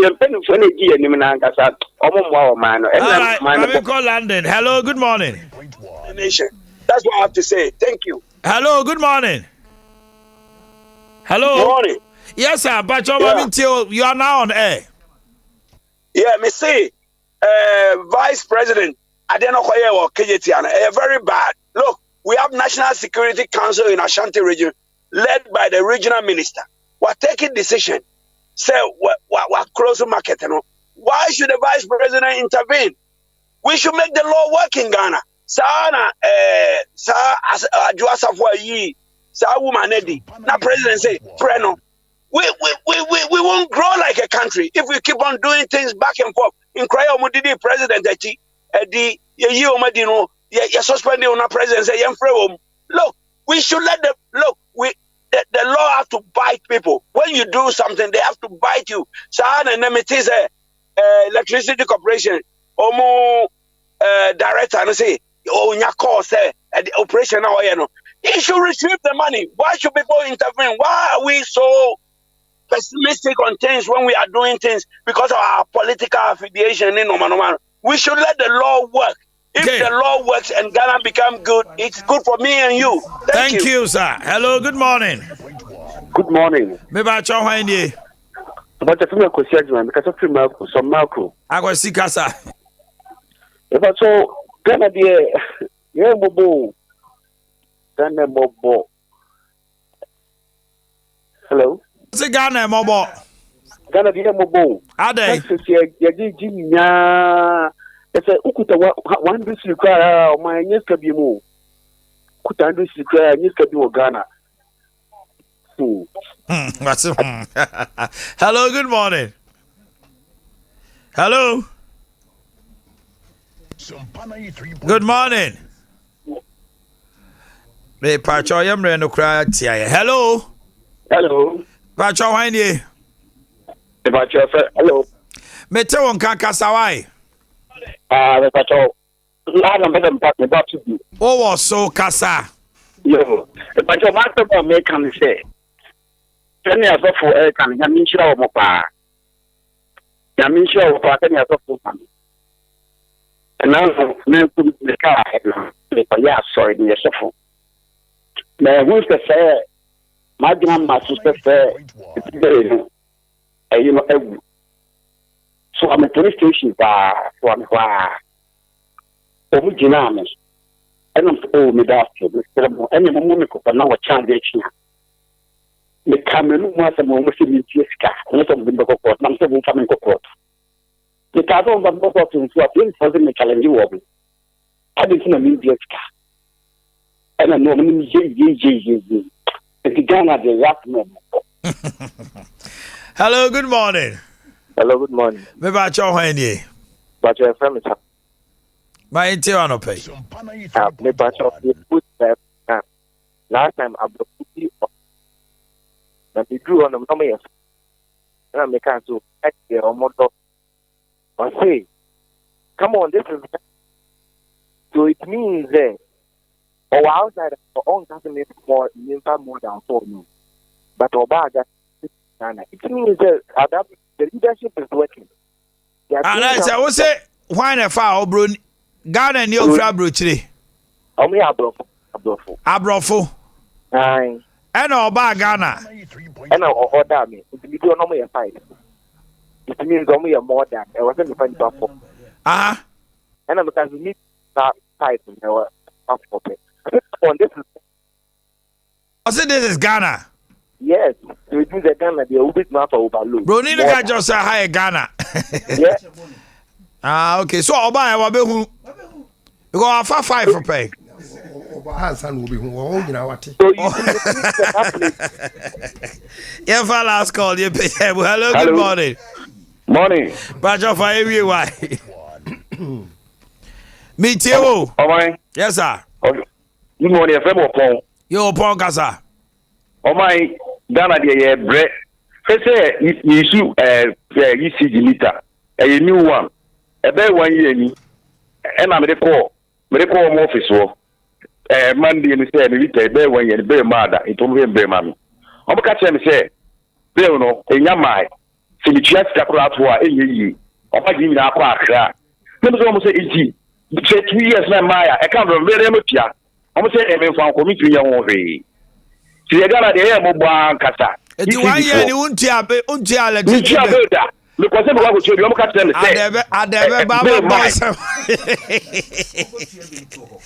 Now, go to your granted or cows. Oh, to me, because money my account to grow bit to you.